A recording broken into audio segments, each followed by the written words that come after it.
فاكر لما تحس إنك مش قادر تتعلم بسرعة؟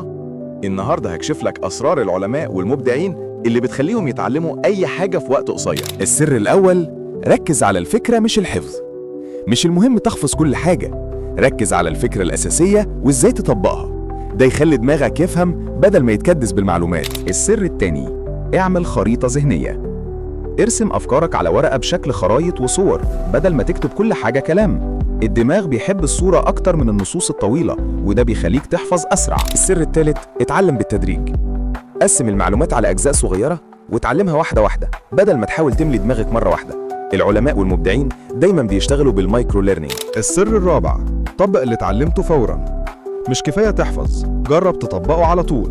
الممارسة العملية بتخلي المعلومات تثبت في دماغك أسرع وأقوى. السر الخامس، خليك مستمر ومثابر.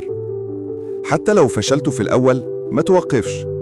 المبدعين بيتعلموا بالخطأ وكل مرة بيتطوروا أكتر. الخلاصة، ركز على الفكرة، استخدم خرائط ذهنية، قسم التعلم، طبق فوراً وكن مستمر.